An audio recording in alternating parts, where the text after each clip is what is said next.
গুরুত্বপূর্ণ আপডেট সরকারি কর্মচারীদের জন্য আজকের এই ভিডিওটি খুবই স্পেশাল। অবশ্যই ভিডিওটি প্রথম থেকে শেষ পর্যন্ত দেখবেন। দেখতে পাচ্ছেন আমরা নোটিস করে আপনাদেরকে দেখানোর চেষ্টা করছি। এখানে গুরুত্বপূর্ণ একটি প্রতিবেদন আপনারা দেখতে পাচ্ছেন। সরকারি চাকরিজীবীদের বেতন বাড়ছে সর্বোচ্চ ৮০% পর্যন্ত এবং এখানে পহেলা জুলাই ২০২৫ থেকে ৮০% বেতন বৃদ্ধি পাচ্ছে কিনা এ বিষয়ে সরকারের পক্ষ থেকে বিস্তারিত কি তথ্য জানানো হয়েছে আমরা এ টু জেড আপনাদের মাঝে উপস্থাপন করার চেষ্টা করছি। অবশ্যই ভিডিওটি প্রথম থেকে শেষ পর্যন্ত দেখুন, জানতে পারবেন এ টু জেড সকল তথ্য।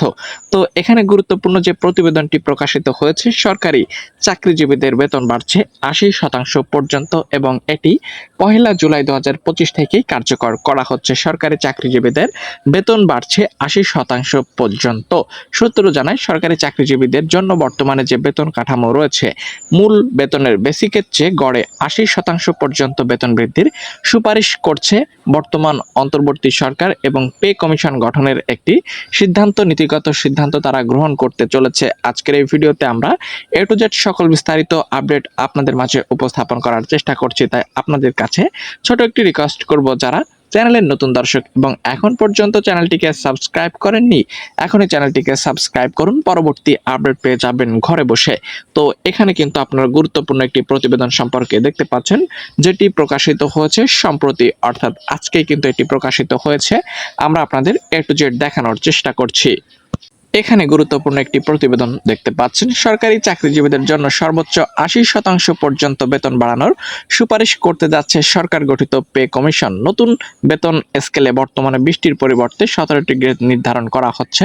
নতুন বেতন কাঠামো পুরোপুরি বাস্তবায়নে বর্তমানের চেয়ে অতিরিক্ত ১৭ থেকে ১৮,০০০ কোটি টাকা প্রয়োজন পড়বে। ১০ ডিসেম্বরের মধ্যে পে কমিশন সরকারের কাছে তাদের প্রতিবেদন জমা দেবে অর্থ মন্ত্রণালয় ও সরকারি কমিশন সূত্রে এ তথ্য জানা গেছে। তো এখানে সরকার নতুন করে পে কমিশন গঠনের একটি চিন্তা ভাবনা করছে এবং পে কমিশন গঠনের জন্য কমিটি গঠন করা হচ্ছে এবং এই কমিটিকে বলা হয়েছে আগামী ১০ ডিসেম্বর অর্থাৎ নির্বাচনের আগেই কিন্তু তারা এ বিষয়ে সুপারিশ করবে যে কত শতাংশ বেতন বৃদ্ধি করা উচিত এবং আপনার বেতন পহেলা জুলাই থেকে কত হচ্ছে এটিও কিন্তু স্পষ্টভাবে জানানো হয়েছে সরকারের পক্ষ থেকে। বাংলাদেশ সার্ভিস রুলস দেখতে পাচ্ছেন, এখানে কিন্তু এ টু জেড সকল আপডেট রয়েছে। আমরা একে একে আপনাদেরকে দেখানোর চেষ্টা করছি। অবশ্যই ভিডিওটি প্রথম থেকে শেষ পর্যন্ত কন্টিনিউ করুন এবং এখানে শিক্ষা ভাতা, যাতায়াত ভাতা থেকে শুরু করে গাড়ি ভাড়া, বাড়ি ভাড়া থেকে শুরু করে সকল ক্ষেত্রেই পরিবর্তন আসছে। বন্ধুরা দেখতে পাচ্ছেন এখানে আসছে পহেলা জুলাই প্রত্যেক সরকারি কর্মকর্তা কর্মচারী তার মূল বেতনের ৫% হারে ইনক্রিমেন্ট বা বার্ষিক বেতন বৃদ্ধি পাবে। তবে এখানে আরও কিন্তু বৃদ্ধি পেতে চলেছে, দক্ষতা হোক নিম্নগামী বা ঊর্ধ্বগামী। ইনক্রিমেন্ট পাবে ২০তম গ্রেডের কর্মচারী থেকে শুরু করে প্রথম শ্রেণীর কর্মকর্তা পর্যন্ত। তবে সিলিংয়ে পৌঁছে থাকলে কোনো কর্মকর্তা বা কর্মচারী আর কোনো সুবিধা পান না, অর্থাৎ তার কোনো বেতন বৃদ্ধি হচ্ছে না। এখানে একটি প্রতিবেদন দেখতে পাচ্ছেন এবং এর সারসংক্ষেপ তুলে ধরা হয়েছে। আমরা আপনাদেরকে এক নজরে দেখানোর চেষ্টা করছি। বিষয়টি দেখতে পাচ্ছেন এখানে যেটি উপস্থাপন করা হয়েছে, ১ নং গ্রেডে কোনো বেতন বৃদ্ধি নেই, ঠিক আছে, এবং এখানে ২ নং গ্রেডে ৫টি ইনক্রিমেন্ট রয়েছে, ৩ নং গ্রেডে ৮টি ইনক্রিমেন্ট, ২০ নং গ্রেডে ১৯টি ইনক্রিমেন্ট রয়েছে এবং প্রতি ইনক্রিমেন্টে ৫% হারে বৃদ্ধি করা হয়েছে। এবং দেখতে পাচ্ছেন এখানে গুরুত্বপূর্ণ একটি আপডেট এবং এ বিষয়ে বিস্তারিত কিন্তু জানানো হয়েছে। আমরা আপনাদের মাঝে এ টু জেড ভাবে উপস্থাপন করার চেষ্টা করছি।